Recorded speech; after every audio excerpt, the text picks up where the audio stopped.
Welcome to Down the Rabbit Hole with Eric Ebersol.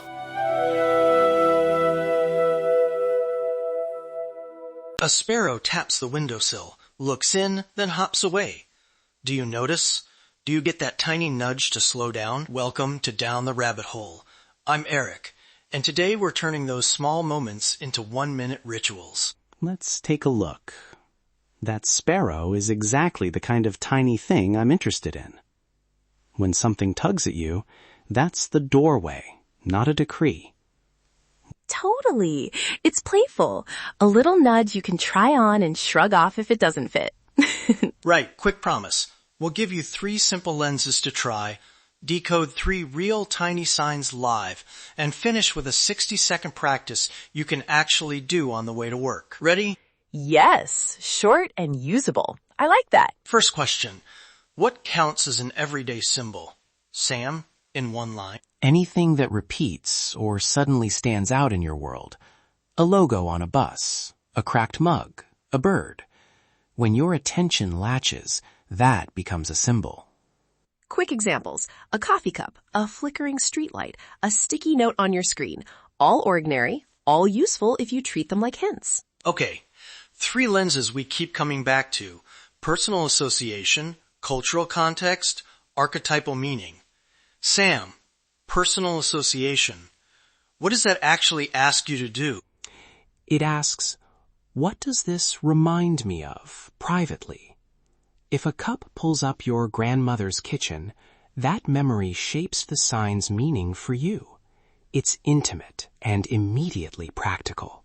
Right. Personal is the fast feel lens. Got it. Cultural context is our second quick question. What would most people usually mean by this? Tamara, archetypal meaning in a line. Think broad strokes. Cups often cue comfort.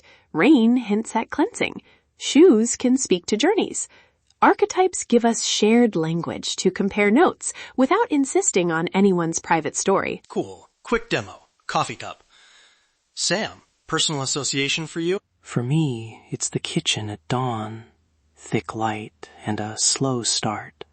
So the cup nudges me to make a tiny pause, not a ritual, just a breath. Culturally, it's hospitality.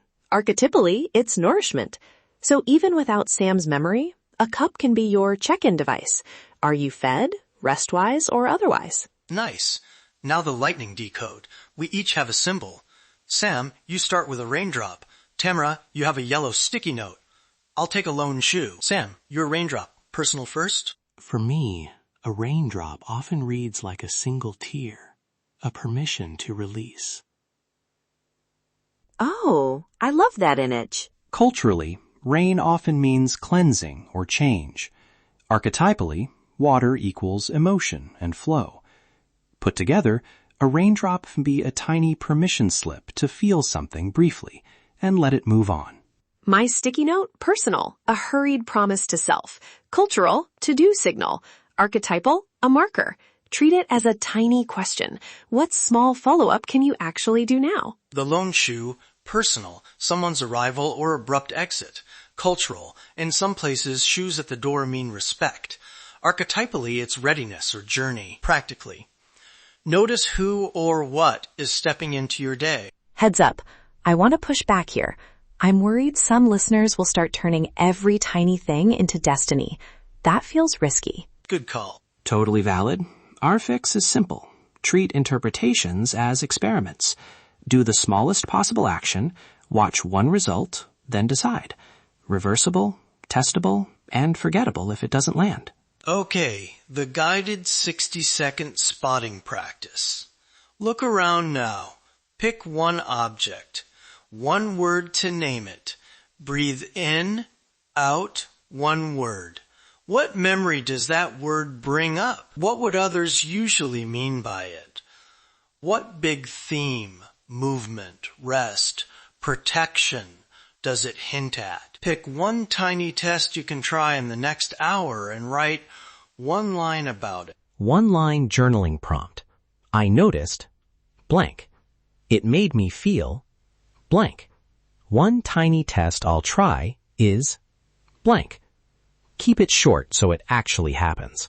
3 quick reminders. Notice without forcing, test with a single small action, and keep interpretations reversible. Set a 1-minute timer each morning if that helps. I think that's amazing when people give it a try. Before we go, subscribe for daily mini explorations like this. 1 small practice, 7 minutes, no fluff. Try today's 1-minute spotting exercise and jot a single line in your journal tonight. I would love to delve deeper with examples from you next episode. Thanks for listening to Down the Rabbit Hole. Don't be afraid to learn. That is an interesting topic. Thanks for the space. Small signs, small experiments, sensible guardrails. Lovely. I like that. See you tomorrow for another tiny peek. Be curious and be kind to yourself. Bye. You've been listening to Down the Rabbit Hole with Eric Ebersol.